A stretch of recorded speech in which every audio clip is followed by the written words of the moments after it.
ఈరోజు మంగళగిరి నియోజకవర్గ రాజకీయాలపై చర్చించేందుకు మనతో మంగళగిరి మండల టీడీపీ ప్రధాన కార్యదర్శి మల్లవరపు వెంకట గారు మనతో ఉన్నారు.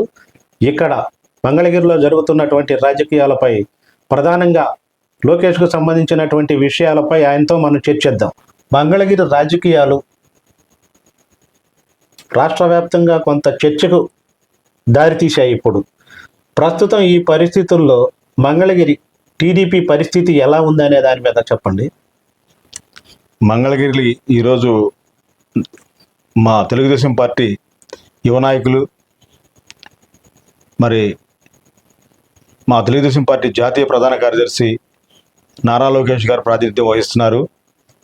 మరి ఈరోజు మంగళగిరి నియోజకవర్గంలో 2019 ఎన్నికల్లో ఆయన ఓటమి చెందినప్పటికీ ఇక్కడే ఉండి నిరంతరం ఈ నియోజకవర్గం కోసం ప్రతిపక్ష నాయకుడిగా కృషి చేస్తున్నారు. ఆయన సొంత డబ్బులతో సంక్షేమ కార్యక్రమాలు నిర్వహిస్తూ ప్రజలతోటి ఎప్పుడు వాళ్ళకి ఏదైనా కష్టం వచ్చినా కానీ సపోర్ట్గా ఉండటం, అదేవిధంగా కేడర్ని కూడా మమ్మల్ని కొంచెం యాక్టివ్గా మూమెంట్ ఇవ్వటం, తద్వారాగా నియోజకవర్గంలో నారా లోకేష్ గారి పేరు మరి అన్ని ప్రాంతాల్లో కూడా అన్ని వర్గాల్లో కూడా చర్చనీయాంశం అవ్వటం కానీ ఈసారి ఆయన్ని గెలిపించుకోవాలనేటువంటి ప్రజల ఆకాంక్ష కూడా పెరిగిందని మేము గమనిస్తున్నాం. అంటే యాక్చువల్గా 2019కి ఇప్పుడు రేపు జరగబోయేటువంటి 2024 ఎలక్షన్లకి లోకేష్ గారు చాలా వరకు మంగళగిరి మీద పట్టు సాధించారని అంటున్నారు. వీటిలో మీకు కలిసి వచ్చే అంశాలు ఏంటి?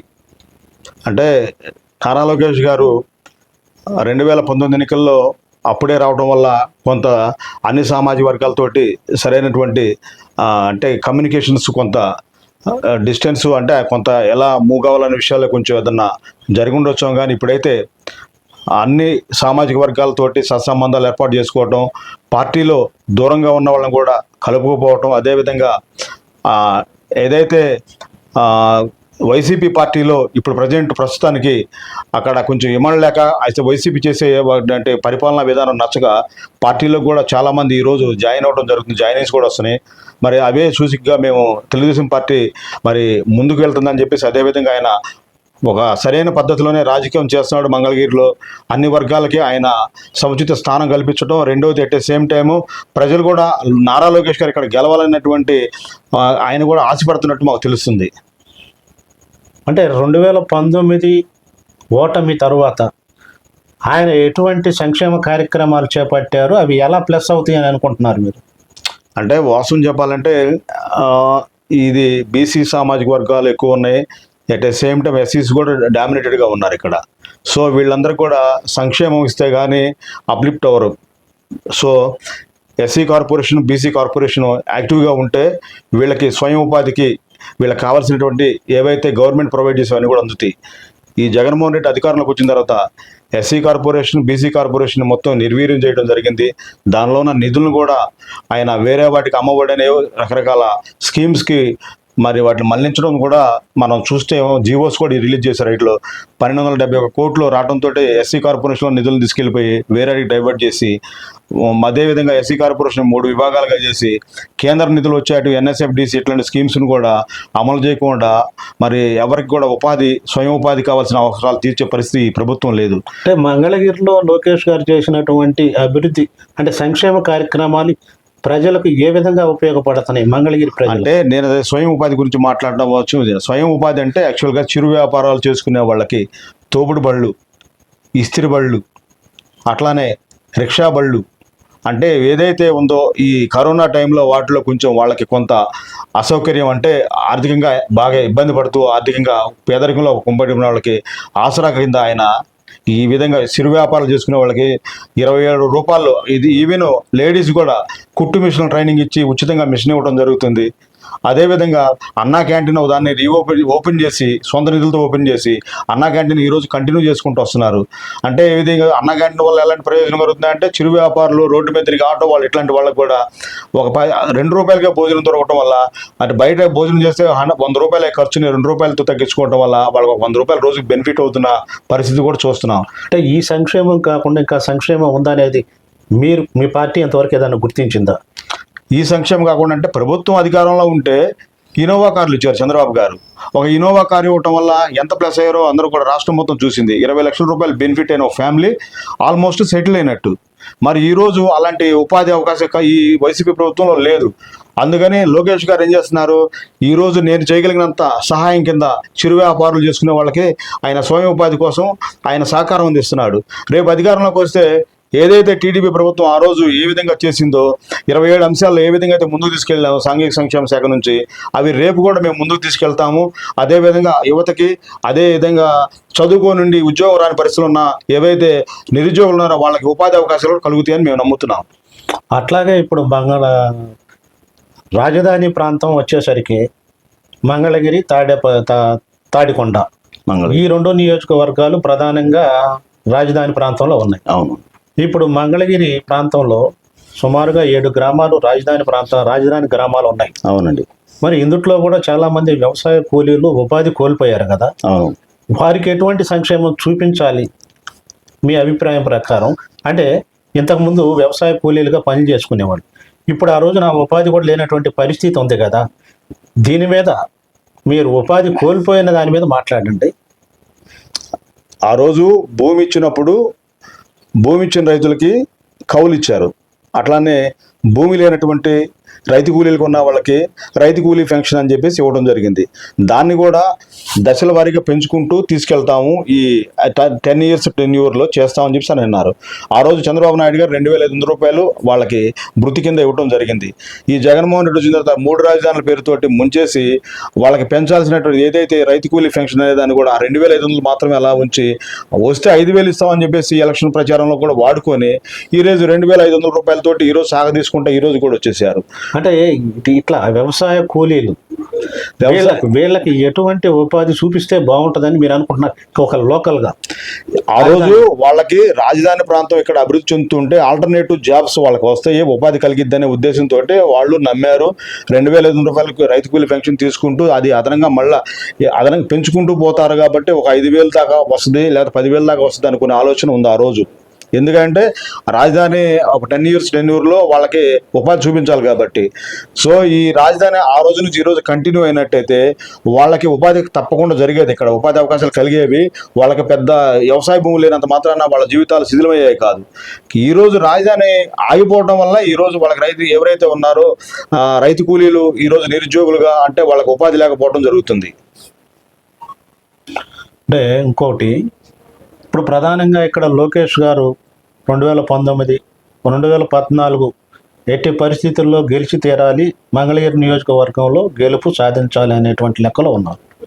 అయితే కొన్ని కొన్ని కొన్ని రాజకీయ పార్టీలు కానీ వేరే ఎవరైనా సరే అంటే రాజకీయ పరంగా లోకేష్ని ఇక్కడ గెలుపు సాధ్యపడదు అనేటువంటి మాటలు కూడా వినిపిస్తున్నాయి. దానికి అసలు ప్రధాన కారణాలు ఏంటి? ఎందుకు మాట్లాడుతున్నారు అలా? మీకేమైనా ఐడియా ఉందా దాని మీద? అంటే మామూలుగా అసంతృప్తివాదులు ఉంటారు, అంటే అసంతృప్తివాదుల నుంచి వచ్చే మాటలే తప్పితే యాక్చువల్గా ఈ ప్రభుత్వాన్ని చూసిన తర్వాత ప్రజల్లోంచి ఎలాంటి వ్యతిరేకత ఏం రావటం లేదు.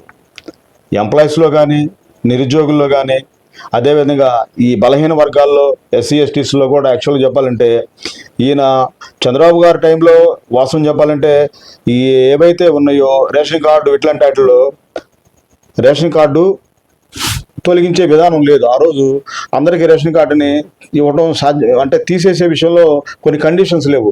ఇతను వచ్చిన తర్వాత కరెంటు బిల్లు 300 యూనిట్లు వాడితే తీసేసాడు. అదేవిధంగా ఇన్కమ్ ట్యాక్స్ కడుతున్నారని చెప్పేసి వాళ్ళకి ఆదాయం లేకపోయినా ఇన్కమ్ ట్యాక్స్ ఏదో కట్టేస్తున్నారని చెప్పేసి వాళ్ళకి సంక్షేమం రేషన్ కార్డులు తీసి పడేశారు. అట్లా బోల్డని కండిషన్స్ పెట్టి వీళ్ళు ఎవరినైతే ఉన్నారో పేదాబికి ఇట్లాంటి వాళ్ళందరినీ కూడా దూరం చేయడం జరిగింది. సో ఇప్పుడు ఏ వర్గాల నుంచి కూడా యాక్చువల్గా ప్రజలు మొత్తం కూడా సపోర్టు చంద్రబాబు గారిని లోకేష్ గారిని గెలిపించుకుంటే మళ్ళీ తిరిగి 19 వరకు ఎలా జరిగిందో అలా జరిగిందని ఆశపడుతున్నారు. అంటే ఈరోజు చూసాం కదా, నిన్న రాయపాటి రంగబాబు గారు అవును చాలా వ్యతిరేకంగా మాట్లాడారు అన్నమాట. చంద్రబాబు గారిని కానీ లోకేష్ గారిని కానీ చాలా హార్ష్గా మాట్లాడారు. అదే అసంతృప్తితోటే మాట్లాడుతున్నాడు ఆయన. అంటే ఏంటి, వాళ్ళకి అవకాశాలు కల్పిస్తేనేమో పొగుడుతారు, వాళ్ళకి అవకాశాలు దొరకలేదు, వాళ్ళకి అవకాశం కల్పించకపోయేటప్పటికీ అసంతృప్తితోటి బయటకు వచ్చి ఇక వాళ్ళకి నష్టం జరిగితే అంటే వాళ్ళకి ఇబ్బంది జరిగితే ఇక అందరికి ఇబ్బంది జరిగిందని చెప్పేసి వచ్చేసారు. నిజం చెప్పాలంటే ఆయనకి వాళ్ళని వీళ్ళని ఓడించి గెలిపించే సత్తా ఉంటే వాళ్ళే పోటీ చేసి గెలవచ్చు కదా ఎక్కడైనా. ఇప్పుడు ఆయన రంగబాబు అని ఆయన మేము తెలుగుదేశం పార్టీలో టికెట్ రాదని చెప్పి ఇట్లా మాట్లాడుతున్నాడు. అంత గెలిచే దమ్ముంటే ఎక్కడైనా వెళ్ళి పోటీ చేసుకుని గెలవమని, అంతేగాని ఆయన ఓడించే అంత దమ్మున్నట్టు గెలిపించవచ్చు కదా. మరి 2019లో వచ్చి గెలిపించాల్సింది లోకేష్ గారు. అంత ఆ రోజు మా పార్టీలోనే ఉన్నాడు కదా, అంత సత్తా ఉన్నవాడైతే. ఏది ఆడలేక మధ్యలో అని చెప్పేసి ఏంది ఆయన, వాళ్ళు ఆ స్థాయి బలం ఉందని చెప్పి అనుకుంటారు తప్పితే వాళ్ళకి ఆ బలం ఉంటే వాళ్ళు అలానే ఉండేవాళ్ళు. అంటే యాక్చువల్గా అతను అనేది ఏంటంటే మంగళగిరి గురించి మా నాన్నగారు ఎంపీగా పోటీ చేసినప్పుడు, ఎంపీగా గెలిచినప్పుడు మంగళగిరి మీద మాకు పట్టు ఉంది, మంగళగిరిలో బీసీ ఓటు 40,000 దాకా ఉంది, మేము లోకేష్ని ఎట్లా గెలుస్తాడో చూస్తాననే మాట అంటున్నారు కదా ఆయన. అది అసలు ఏంటి, బీసీ ఓటింగ్ ఎంత ఉంది, అసలు ఎక్కడెక్కడ ఓటింగ్ ఎలా ఉంది, మీకు ఎక్కడెక్కడ మంగళగిరి నియోజకవర్గంలో మీకు ఎక్కడెక్కడ బలం ఉందని మీరు అనుకుంటున్నారు? ఈరోజు మంగళగిరిలో మేజర్ కమ్యూనిటీ బీసీసీలో పద్మశాలి ఒక 40,000 ఓటింగ్ వరకు ఉందని చెప్పేసి మామూలుగా వింటున్నాం మనం యాక్చువల్గా. అది అట్లా తర్వాత రెండో ప్లేస్లో మాదిగలు ఉంటారు, మూడో ప్లేస్లో మాలలు ఉంటారు. ఇట్లా సోషల్ ఏదైతే ఆడిట్ జరిగింది, ఈ ఏదైతే కమ్యూనిటీస్ ఉన్నాయో వాటి కులాల వారిగా కూడా అంచనా వేయడం జరిగింది మంగళగిరిలో. సో అయితే వాళ్ళందరూ కూడా వాళ్ళ కంట్రోల్లో ఉన్నారని చెప్పి వాళ్ళు భ్రమపడుతున్నారు. అంతేగాని వాళ్ళ నాన్నగారు ఎప్పుడో పోటీ చేసి ఇక్కడి నుంచి వెళ్ళిపోయాడు.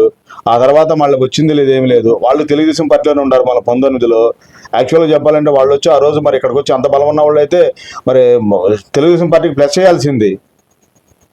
ఈరోజు దూరంగా ఉండి మంగళగిరిలో మాకు పట్టుందని చెప్తే రమ్మనండి, వచ్చి మరి ఏం చేస్తారు మంగళగిరిలో చూద్దాం.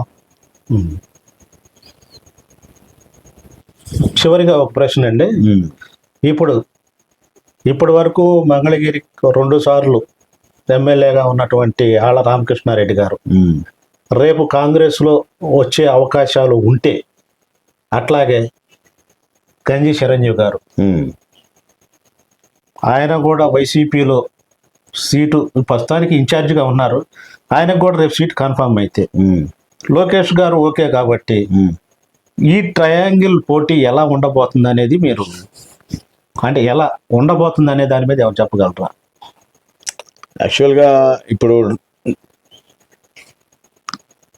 ఏదైతే వైసీపీ క్యాడర్ ఉందో ఆ క్యాడర్ మాత్రం ఆర్కే తీసుకెళ్ళగలడు.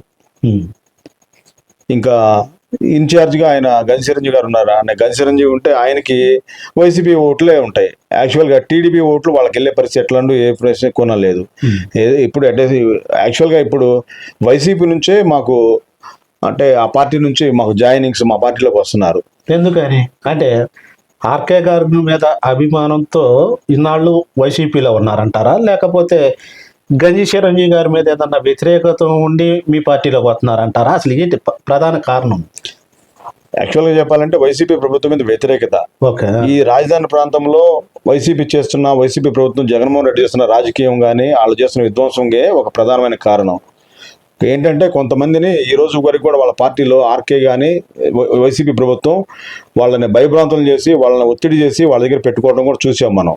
ఎందుకంటే అలాంటి వాళ్ళు కూడా కొంతమంది ఇప్పుడు మా పార్టీలోకి వచ్చి జాయిన్ అయ్యారు. వాళ్ళని నిర్బంధించి వాళ్ళని ఉదయం చెప్పాలంటే వాళ్ళకి థ్రెట్ ఇచ్చి వాళ్ళని అక్కడ పెట్టుకున్నారు. ఎప్పుడైతే ఈ ఆర్కే మంగళగిరి నుంచి వెళ్ళిపోయాడో వాళ్ళు ఆటోమేటిక్ రిలీజ్ అయినట్టుగా, వాళ్ళు ఒక విధంగా చెప్పాలంటే జైల్లోంచి ఖైదీలు రిలీజ్ అయినట్టుగా అంత ఒత్తిడి నుంచి మానసికంగా వాళ్ళు ప్రశాంతత కోరుకొని తెలుగుదేశం పార్టీలో చేరినట్టు అనిపించింది నిజం చెప్పాలంటే. అలా కాకపోయినా సరే, ఆర్కే అనేది కాకపోయినా సరే వైసీపీలో కూడా వర్గాలు ఉన్నాయి కదా. ఇక్కడ ప్రధానంగా ఏంటంటే, గతంలో ఉన్నటువంటి ఆండ్రు కమలా గారు కానీ, మురుగుడు హనుమంతరావు గారు కానీ, గంజి చిరంజీవి గారు కానీ, అట్లాగే పార్టీకి పనిచేశారని చెబుతున్నటువంటి వేమారెడ్డి గారు కానీ, ఈ విధంగా మొత్తం ఇలా ఓవరాల్గా చూసుకున్నా కూడా వీళ్ళల్లోనే బాగా వాళ్ళ మధ్య విభేదాలు ఉన్నాయి అన్నట్టుగా కూడా ఒకటి అనిపిస్తుంది.